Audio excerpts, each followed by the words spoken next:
पुढची बातमी बघूयात। मराठवाड्याप्रमाणेच उत्तर महाराष्ट्राला सुद्धा पावसानं चांगलंच झोडपून काढलंय।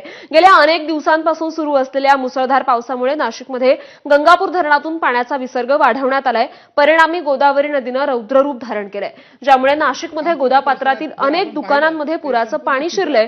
तर गोदा घाटात दुतोंड्या मारुतीसह अनेक मंदिरं पाण्याखाली गेल्यानं नाशिककरांसाठी पुराचा धोका आता वाढलेला आहे। आणि या परिस्थिती संदर्भात अधिक अपडेट्स देतील आपले प्रतिनिधी शुभम बोडके। शुभम,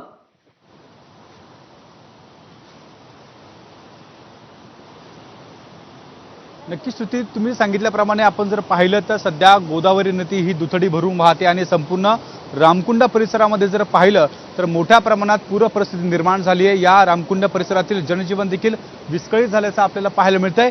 सध्या नाशिकच्या गंगापूर धरणातून जवळपास 11,000 क्युसेक इतका पाण्याचा विसर्ग गोदापात्रात सुरू आहे। तर समोरचा अहिल्यादेवी होळकर जो पूल आपल्याला पाहायला मिळतोय, त्या अहिल्यादेवी होळकर पुलाखालून जवळपास 18,300 इतका क्युसेक पाण्याचा विसर्ग जो तो गोदापात्रात सुरू आहे।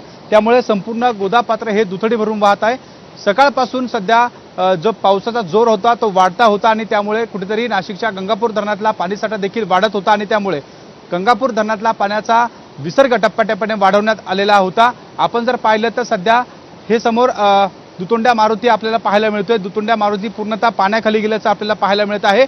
या आजूबाजूमध्ये जर बघितलं तर जवळपास 3 ते 4 छोटे मोठे पूल आहे, ते देखील संपूर्णतः पाण्याखाली गेलेले आहे। त्यावरून या ठिकाणी पाणी सुरू असल्याचं पाहायला मिळतंय। एकूण जर परिस्थिती पाहिली तर सध्या गंगापूर बरोबर आहे, त्यामुळे संपूर्ण नाशिक जिल्ह्याला पावसानं झोडपून काढलेलं आहे। सर्वच तालुक्यांमध्ये हीच परिस्थिती आपल्याला दिसतेय। धन्यवाद या सविस्तर माहितीसाठी आणि या दृश्यांसाठी।